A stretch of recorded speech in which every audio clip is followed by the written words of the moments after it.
NEET UG 2026 పరీక్ష నిర్వహణపై శ్రీ గోసాలెట్స్ అధినేత వెనిగళ్ల నరేంద్ర పలు సూచనలు చేశారు. మే 3వ తేదీన నీట్ యూజీ 2026 పరీక్ష జరుగుతున్న నేపథ్యంలో పరీక్ష మధ్యాహ్నం 2 గంటలకు ఖచ్చితంగా ప్రారంభం కావాలని, ఏదైనా ఆలస్యం జరిగితే అదనపు సమయం ఇవ్వాలని సూచించారు.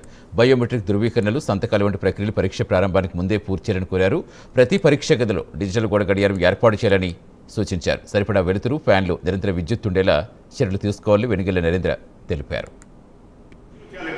ఇన్స్ట్రక్షన్స్ ఎంత ఇచ్చిందంటే ఒక క్లాక్ ఉండాలి, పెద్ద క్లాక్. పిల్లలకి చూసుకుంటా ప్రతి నిమిషం 5 నిమిషాలు చూసుకుంటా రాసే విధంగా ఉండాలని చెప్తున్నారు. కొన్ని సెంటర్స్ పెడుతున్నాయి, కొన్ని సెంటర్స్ ఆ ఫెసిలిటీ ఇవ్వట్లా. గడియారాలు తీసుకెళ్ళడానికి లేదు. వాళ్ళు ఏదో హాఫ్ అన్ అవర్ అవసరం బెల్ల కొడతారు. ఆ బెల్ల ప్రకారం వాళ్ళు చూసుకోలేరు. ఇలా ఎగ్జామ్ రాస్తే కూడా ఒకసారి క్లాక్ ఎన్ని నిమిషాలు జరిగింది చూసుకుంటా రాస్తారు.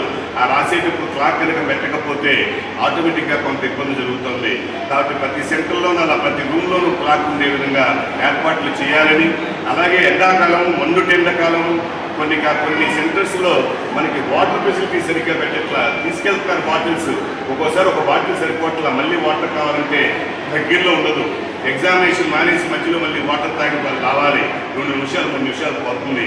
అలా కాకుండా తగిన వాటర్ సదుపాయం టెండర్లో సరిగ్గా సెంటర్స్లో ఏర్పాటు చేయవలసిందిగా కోరుతున్నా.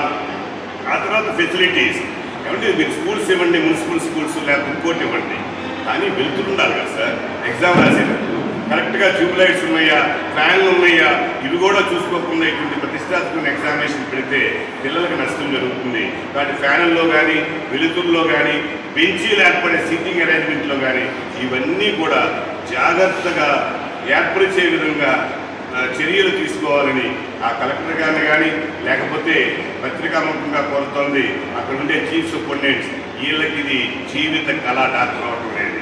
ఆ జీవిత కళను వాళ్ళు నెరవేర్చుకోవటానికి కావలసిన ఆ 3 గంటల సమయాన్ని చాలా స్మూత్గా, చాలా కూల్గా పిల్లలు రాసే విధంగా డిస్టర్బెన్స్ లేకుండా ఇవ్వాలని మనస్ఫూర్తిగా మీ అందరినీ 2 చేతులు పెట్టి జీవించి అందరూ పేరెంట్స్ తరఫున, పిల్లల తరఫున, తెలుగు రాష్ట్రాల్లో ఉన్న తల్లిదండ్రుల తరఫున, విద్యార్థుల తరఫున కోరుకుంటున్నాను. ఈ పత్రికా ప్రతినిధులందరికీ కూడా, ప్రింట్ మీడియా, ఎలక్ట్రానిక్ మీడియా ప్రతినిధులందరికీ ఒక కోరిక. ఎన్నో వార్తలు మీరు రాస్తున్నారు. అందులో చాలా వార్తలు కొన్ని ప్రజలకు పబ్లిక్ ఉపయోగించలేనివి. కానీ ఇది నిజంగా కూడా ఈ రోజున 22 లక్షల మంది ఇండియాలో నీట్ ఎగ్జామినేషన్ గురించి ప్రిపేర్ అవుతున్నారు. మన తెలుగు రాష్ట్రాల్లో 1.5 లక్షల వరకు ప్రిపేర్ అవుతున్నారు. తెలంగాణ, హైదరాబాద్లో, తెలంగాణ అండ్ ఆంధ్రప్రదేశ్లో ఇటువంటి ఎగ్జామినేషన్